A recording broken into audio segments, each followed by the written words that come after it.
Hey everyone, welcome back to Rose Cave. Nice to see you guys. Want to do a quick recap for you guys. Welcome. It's a Monday. Packers, Vikings yesterday. Vikings in Green Bay. Very, very cold.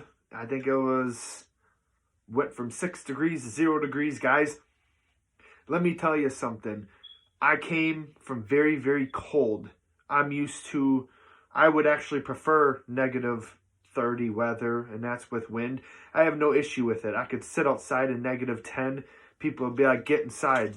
I ain't going to do that.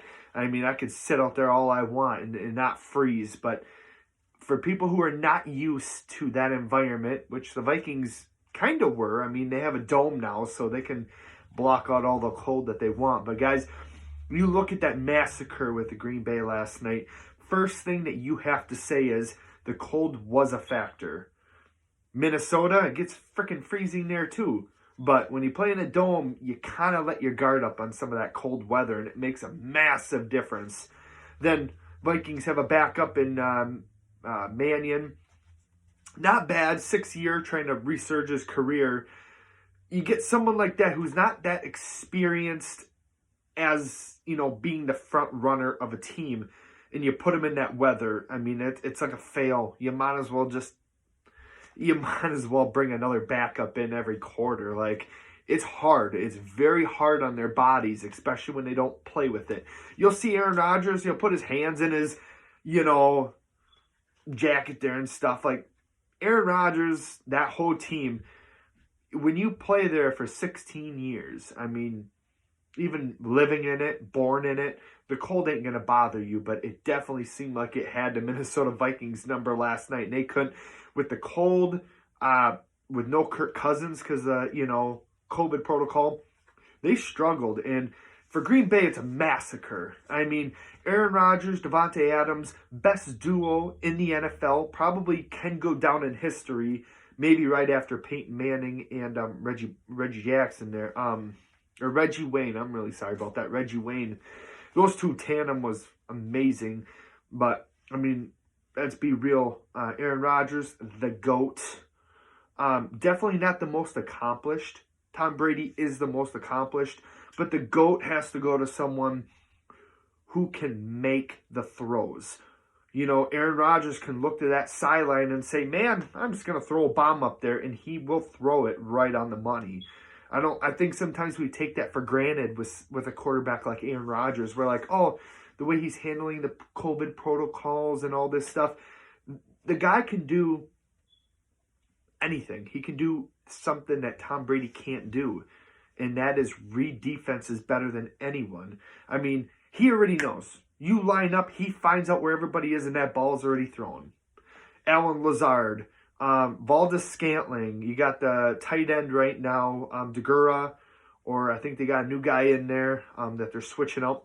And you got Devontae Adams. I mean, he'll throw that ball, and some of these guys, all they have to do is just throw their arms up. Get the ball. That's all you have to do. Just play very physical ball, and they can do that. And Minnesota Vikings had no answer. I mean, I personally told you guys, Mike Zimmer should not be a head coach. He should be released of his duties. I think the problem from the start was trying to get Kirk Cousins. He doesn't fit in the system. He has great numbers. He doesn't throw it down the field. He's not very precise. He wants to take his time behind the offensive line and just try and pick you apart with two to 3 yard plays. That's what he likes to do, but it doesn't get him anywhere. And then it comes to 4th down, and all of a sudden it's 3rd and 6, 3rd and long. Well, that's because that Kirk Cousins is not the type of person to lead that team to a touchdown or just leading them to a 1st down in general. He likes to just pick defenses apart little by little, but you're really not picking it apart. You're making it harder on yourself. So, he's not even playing, so obviously that was nothing to worry about. But Mannion coming in that situation cold against Aaron Rodgers, where the Packers had all the motivation to clinch up that seat at 13-3. Home field advantage. Guys, let me tell you right now, nobody will want to go to Green Bay.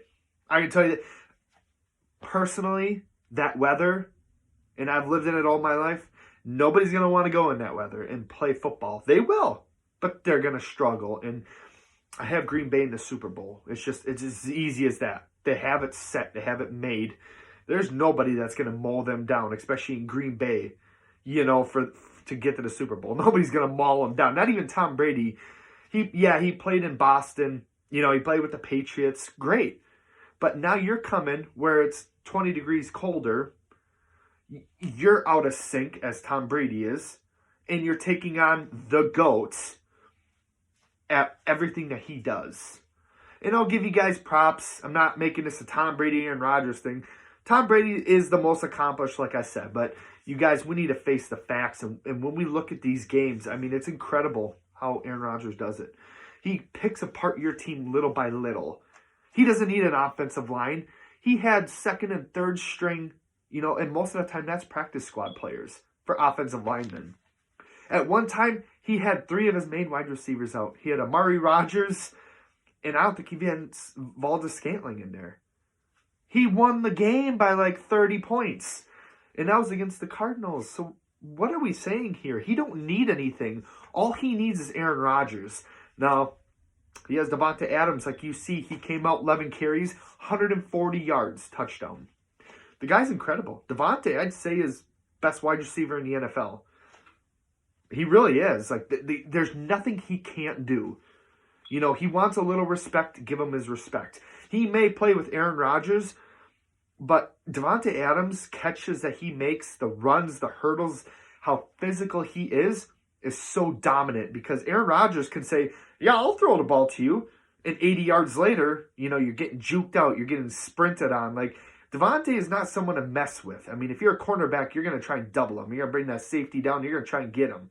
You know what I mean? You're not going to want to just let Davante play one-on-one. So that's it. And he did. He played a lot of one-on-one. Zimmer, I didn't expect the Vikings to win. Not even close. I mean, let's be real. I mean, their coach needs to go. They need a revamp. They need to get the quarterback out of there, in my opinion. Kirk Cousins is not the answer. Justin Jefferson had called him out. That's your star player. That's the guy you build around. That defense, they're loaded. I mean, they have a great defense. They're used to being together, and they can make big-time plays. So I like that defense. Anthony Barr, there's nothing that they don't have. You got Eric Kendricks back there, Harrison Smith. You have a great defense. You need the coach, and you also need a quarterback on the offensive sideline when they're scoring points to give that extra energy to the defense in that team. So that's all that needs to happen. It's pretty simple as that. Matt LaFleur, I'm not a Tennessee fan. I don't like Tennessee. I know he came from Tennessee, but when he came to Green Bay, he was very committed into what he was doing. And I want to give him a shout-out. Great work. I mean, you went there. You may have Aaron Rodgers, but you're going to dial things up as you need to. He had a hiccup, obviously, last year in Green Bay when they took on Tampa Bay. It wasn't even that cold at that time. It was probably 30 degrees warmer than it was. So they weren't playing in bad weather, but, at the same time, he did take that ball out of Aaron Rodgers' hands, and that was a mistake on his part. But as for this year and going forward, I see a lot of commitment. And I personally think they will keep Aaron Rodgers. I just don't see how not. They're going to want to give him everything, and I think you should. He's the face of a franchise. He could and should be the owner eventually. And he's a guy that everybody can look up and say, hey, we need your advice. We need your input. You know what's going on. Give us a little bit to work on. So, guys, great game. That's all I got for this segment. Like, subscribe, comment. Let me know what you thought. I want to give you all the news I can, so we'll just start from there. All right, guys, I'm out.